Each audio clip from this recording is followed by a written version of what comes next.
Alhamdulillahi Rabbil Alamin, wassalatu wassalamu ala Rasulillahil Karim wa ala alihi wa ashabihi. Amma ba'd. Assalamualaikum warahmatullahi wabarakatuh. Mga kapatid sa Islam, alam niyo ba yung kabilang buhay ay yaong lugar na nakakatakot at mahirap manirahan sa kabilang buhay kung wala kang matibay na pananampalataya sa Allah Subhanahu wa Ta'ala. Lahat ay pananagutan ng mga tao ang kanilang ginagawa at ang kanilang ginawa dito sa mundong ibabaw na ito. At lahat ay sasaksi. Lahat ay sasaksi sa mga ginagawa mo dito. Yung tenga mo, yung kamay mo, yung paa mo, hanggang yung balat mo, sasaksi sa kabilang buhay.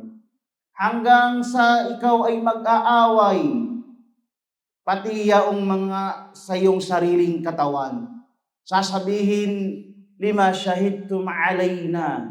Bakit kayo sasaksi sa araw na ito? Di ba pagsabi niya, pag ako ay sinunog sa apoy ng impyerno, kayo ay madadamay. Papagalitan niya ang kanyang mga balat. Ngunit anong sagot sa kanya ng mga balat? Qalu antakana Allah alladhi antaka kulla shay.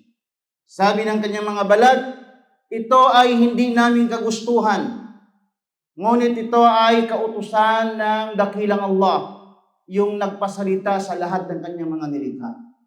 Kaya isang araw ang propeta Muhammad sallallahu alaihi wasallam, riwaya sabi ni Abdullah ibn Mas'ud radhiyallahu anhu, qala lin nabi sallallahu alaihi wasallam, ikra alayya.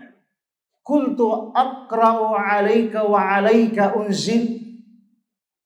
Qala fa inni uhibbu an asma'ahu min ghairi.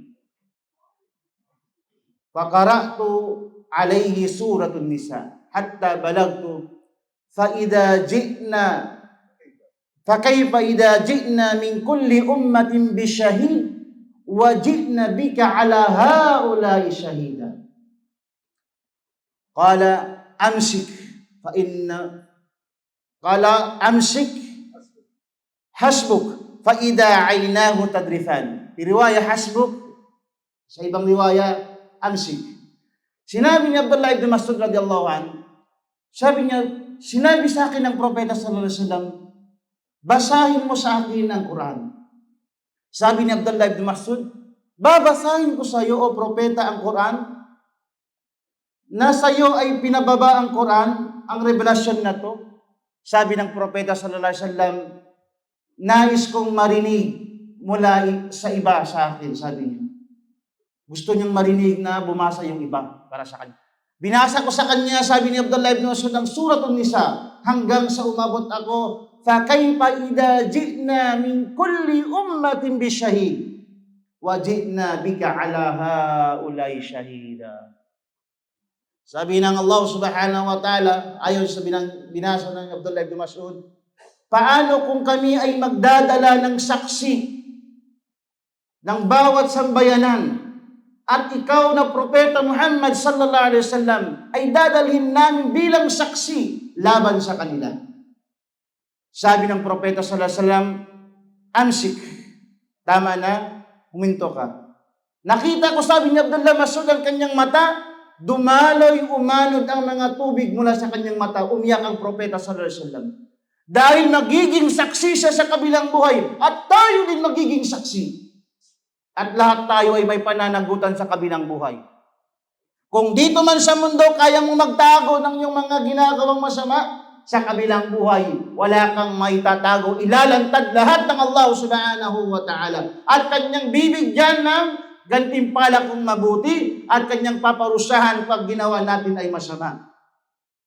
Lahat at ang ating mga bibigay tikom sa kabilang buhay. Al-yawma nakhtimu ala afwahihim wa tukallimuna aydihim wa tashhadu arjuluhum bima kanu ya'malun. Sa kabilang buhay, isasarado ng ating bibig at nagsasalita ang kamay na ginawa niya kung anong ginawa niya dito sa mundo. At ang kanyang mga paa ay sasaksi kung saan umabot. Kung sa da'wa, alhamdulillah. Pero kung sa ma'asiyah, kailangan magtauba siya. Naway ang aya at hadis na ito maging aral sa atin dito sa mundo hanggang sa kabilang buhay at patatagin tayo sa takot sa Allah subhanahu wa ta'ala. Assalamualaikum warahmatullahi wabarakatuh.